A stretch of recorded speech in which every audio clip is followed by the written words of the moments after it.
Hi, this is Picasso with the Biker Protocol channel, and I'm here again with Hollywood today. Today's video is going to be all about the differences between MCs and RCs. I get asked this question an awful lot in the biker community from people that really don't know much, or maybe they just see us on rides and they have questions about patches. And we're going to do another videos, about specifically about patches on cuts or colors or rags or vests or whatever anybody wants to call them. But many names. Many names, right? So, but we do get asked this question. I don't know if you do. I get asked this question quite a bit. What's the difference between an MC and an RC? A lot of times when we get like just people interested in hanging out or just riding along with us, we kind of give that explanation from the start if they don't know, RC, MCA, or MC, and just understanding that it's like a growth process, I guess. Yeah. RC is there's not a lot of rules or restrictions, and it gets you, your feet wet or however you want to call it, right, into the community, and we kind of just take it from there and. With experience of riding around, showing them what the differences are. I mean, I kind of like going off on a tangent a little bit. I think, but yeah. Well, no, but I mean, like RCs are, and it's kind of like what you're saying. It's kind of like for people that want to kind of dip their feet and get their feet wet a little bit into the more of the biker community, so to speak, other than people that just ride casually. I think the most prominent RC people are familiar with is like the Hog Group, right? Because they're sponsored by Harley. A lot of the just motorcycle company clubs. There's the Indian Riders, and there used to be the Victory Riders. And no longer exist. Unfortunately, that's all. Anyways, but that's all true. So I think. Most people don't really understand the dynamics, and we're going to do it, like I said, a whole video on patches and colors and everything. We'll explain all of that. But a lot of with the RC community, it is more of like casual riders that want to get together. Some prospect, although most RCs I've seen don't. And if they do prospect, it's like a week-long couple rides, and then that's it or something. And then you like buy that. your patches and you're in, right? Yeah. So a lot of times RC people are those that just like want to go on a ride once in a while. They get to know faces every once in a while in the group and stuff. But, and there are some very big RCs. I know some in Vegas here that are quite large. I don't know if this is dating the video, but 2020, I called it the RC year because there was a lot of them that popped up. A lot of them popped up. Yeah. But I mean, everybody's out riding, so why not get together? And a lot of them turned into MCs, and that's the process we can talk about as well. Yeah, a lot of the thing with RCs, it's more about the individual riders, whereas with MCs, it's more about the family. And so when you look at people that start putting on MC patches, it's when they're starting to take things up another level. And there are different types of MCs. Again, we're going to talk about that in another video. There's 1% clubs, there's 3-patch, 2-patch, and so forth. All of those make a difference, and the more you understand the dynamic of the different types of MCs, it'll start to come together a little bit. But with MCs, it's more about family, and that's why a lot of MCs do prospecting. I know some MCs are a little more formal and a little more casual than others, right? It's kind of like the level of seriousness that's involved. Like RC is like maybe weekend riders or just someone that wants to kind of ride with a group of people, whereas MC, like you're talking about, is family. Yeah. You're a lot more connected. It's a lot more work. So you respect it more and so forth. Right. And that's really kind of what it comes down to. RCs are more organizations where the interest is riding, whereas with MCs, the primary interest is more family with the commonality of this. We ride motorcycles, right? And that's kind of the difference. A lot of things with RCs is patch members typically don't prospect. Some do. I have seen some that do, but it's, again, like you said, it's kind of And so I don't come from a background of RCs. I joined an MC. That was my first jump into the community. So I'm not sure on the familiarity, like bylaws we were talking about. We were going to do a video on that. But like dues, I don't even know, honestly, if RCs charge dues. I know some that do. I know some don't. Yeah. And I guess you could equate it to like something like I don't know, like an Elks Lodge or something. Right. Like it's just a organization to be a part of, and I guess to run it, sometimes you need the money, so there's dues involved. Right, and I know a lot of times, like I do know, obviously for things like patches and things like that, they have to buy in and buy those things because there's cost involved. But yeah, it kind of depends on the complexity of the club and a lot of those things.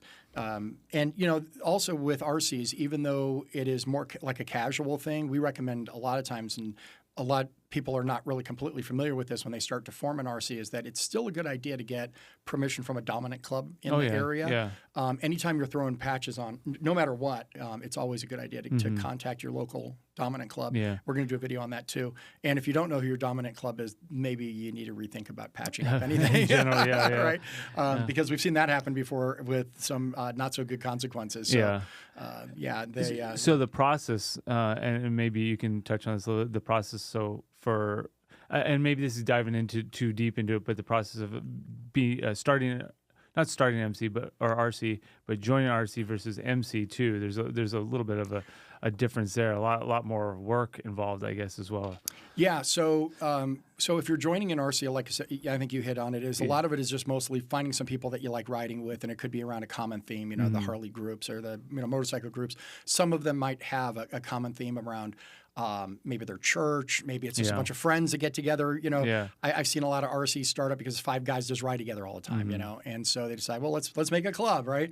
And so they call those pop-up clubs a lot, where it's just every weekend there's a new club in town. Yeah. But there's a certain element of complexity that sometimes goes into some larger ones, because when you're managing a group of 100+ members. You know, it can almost, sorry to cut you off. It's almost can be considered like a business too in a lot of aspects. So that's where the seriousness comes around with the MC versus the RC. So RC, you're just kind of hanging out. Maybe you pay dues, maybe you don't. Maybe there's bylaws, and even officers. Some RC. I mean, I think most RCs have officers, but I don't think they're strict from what my experience. Right. A sergeant at arms in an RC is going to be different than a sergeant. Yeah. They're definitely not going to do the same type of stuff. But so I guess that goes along back to what I was saying, like the seriousness of it too. So the difference between MC and RC would be like, how serious do you want to be in a club? If you just want to hang out, RC maybe, and then if you really want to get into it, get in the lifestyle, the culture, MC is probably more of the way to go. Right, and MC, when you decided that maybe you found an MC that's right for you, you need to really kind of think this through a little bit. I think sometimes people don't understand the seriousness of joining an MC, not in the sense of necessarily formality, but it's almost like you're joining a family. I mean, it almost literally is. Oh yeah. I talk to our members on a daily basis. We're always communicating, whether it be Facebook, cell phone, calling, all that stuff. Same here. And quite frankly, I actually have have all my club members they're tighter as family to me as some of my actual family members have been. Yeah. One of the things we actually have, I don't know if we could show this. We wear this on our cuts, and it's Latin.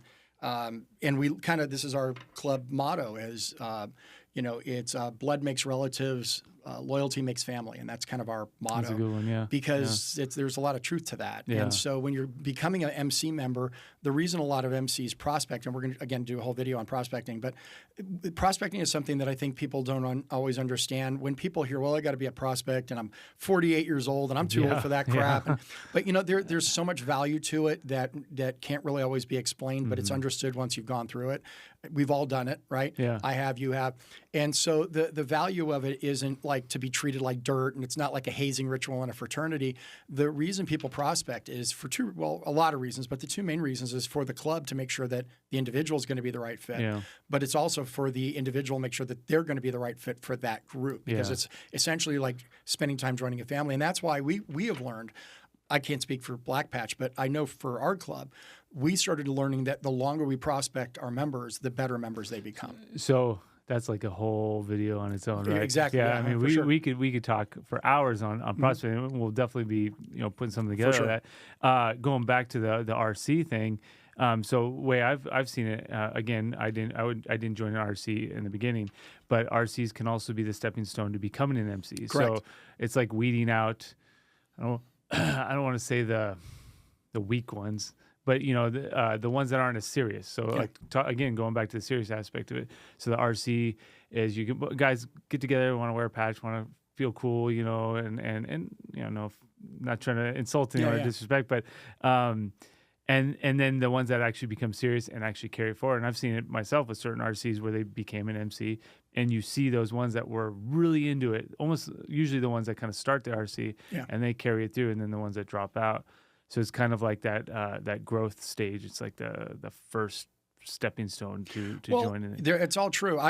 So like my road captain came from the RC world. Okay. And he was a road captain for his RC, right? And he's amazing. Yeah. And so a lot of the, that kind of that stepping stone comes from people that are they become RC people and they love it and they love the camaraderie and they love riding and all that, but they just feel like something's missing. Yeah. And it's just something that an RC necessarily may not provide for them. And again, I'll probably preach this a lot, is it definitely goes down to my personal opinion, seriousness of it, because just like family, it's serious. Sure. You want, if you're going to spend your time and effort, and time is all we really got in this world, is you go to the MC because you want it to be worth something. So long story short, why I joined was I wanted to be part of something bigger, than myself. Like I didn't want to, RC again, and not making fun of it or anything, but it's kind of just like get together, have fun, ride motorcycles in my outlook. But I wanted more than that. And I think that's where a lot of people go to become an MC. I 100% agree. I think also it has to do with long-term commitments too. Yeah. So, with most people in RCs, and it's not always true. I mean, I see people on rides all the time that have RC patch, vests on that you can tell they've been wearing that thing for 20 years. Oh, right? yeah. Totally get it. But I think but that's kind of a rarity. I think for most people, when they're joining an RC versus an MC, it's about the commitment, right? So you're joining a RC, it's more of a casual commitment. Yeah. Whereas with an MC, it's a lifelong commitment, or at least it should be. It should be, definitely should be. I 100% agree that you pit, and that's a good point of joining an RC. Get your feet wet. Decide if you want it to be a commitment somewhere else, whether that club becomes an MC or even if you stick with an RC your whole life. But you shouldn't be popping around, because that just waters it down. Waters kind of like the outlook of you personally if you're just jumping around, because then how does the community see that person serious about anything really at that matter? Oh, it's true. And so, the one thing about MCs is that, it's more structured, right? So as opposed to RCs, which are more casual, MCs are more structured. The commonality with MCs is that motorcycles is like the commonality, but it's really about the family. Yeah. We've noticed that the tighter our club has gotten, we've noticed we do less rides, which kind of like is a little bummer sometimes, but we do more community activities. I'll agree with that too. It does seem, again, I'll go back to the seriousness. Sure. Again, because with the MC, there's so much more than just the motorcycle aspect. Now you have the bylaws, the meetings, the events you have to attend, the making face with everyone, and sometimes it can feel like it's no longer about motorcycles, but it's kind of like meshing two things together, I guess. Yeah. And you can't have 100% of two things together. Correct. No, you're right. And even down to the roles of your officers are kind of different too. I know like our sergeant at arms plays a much different role in an MC than it would in an RC. Yeah. They're much more formal. There's a lot of formalities between how clubs have to interact with each other. Again, we'll do a video on that too. But how clubs meet each other at a gas station is a little different than, right? Yeah. Even just those little protocols. But even RCs, they should have a little bit of that knowledge as well, because let's be honest, some patches I can't, from a couple of feet away, I can't tell if this is RC, MC, right? No kidding, right? Or especially when they do like single anything. Patches and you can't read. Yeah, no, totally. So get it. Someone that might be you might be in a territory that might not be so friendly. If you don't know anything about it, they could be unfriendly to you. So very true, and and like we mentioned with RCs, that you should definitely get permission from your dominant clubs to form an MC. You absolutely have to. Oh yeah, definitely. That is an absolute requirement, and you need to get blessings. And we're gonna again do a video on that. But when you're meeting with a 1% club, there's protocols involved, and so you need to be able to get all that done. Also with membership in an MC, it's going to start usually as a hang around process. Then you're going to prospect, and the club will tell you what the prospecting process is, right? And it's basically peeling the curtain back a little bit so you can see how they're operating. Yeah. And then you become a full patch member. So and kind of this is a whole nother topic as well. I mean, there's so many topics, subtopics and everything.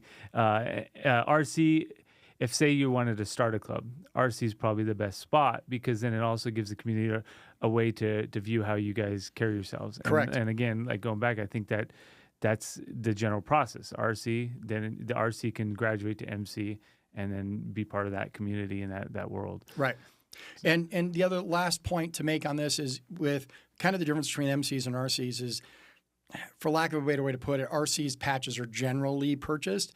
MCs patches are generally earned. Yeah. That's a good definitive. You definitely keeping that distinguishing aspect of it. I mean, if there's ever a better way to put it, I think that's kind of it, right? Yeah. So And that's true. I mean, one, you're earning your patches. And once you go through the prospecting period and you do earn your cut, your vest and your colors and everything, it's a whole different level of pride that you have. And there's a lot of merits of prospecting through a club. So, yeah. On the note of the buying the patches, just like the hog riders, I mean, literally you buy a motorcycle, you get a patch. Right. I mean, I just bought a Harley like a couple months ago.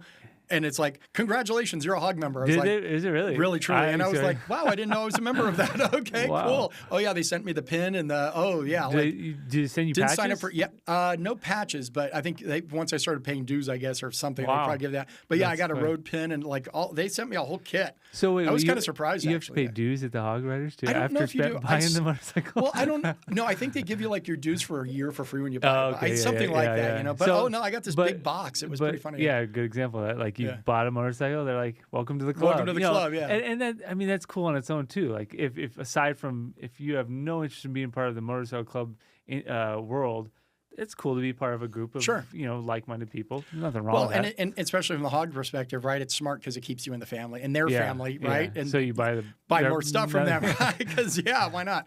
Yeah. So, but it's all good. So we hope we covered enough on this topic. If again you have any questions, please mention it in the comments. We'll be happy to address it. Like and share this video. It helps us to build this channel. We would really appreciate it. So click on the notification down below. We're going to do a shot as we do with all the at the end of all our videos. So I'm going to turn the Harley around. He rides a victory. So yeah. All right. Okay. Keep the shiny side up. We'll see you on the next video. Take care.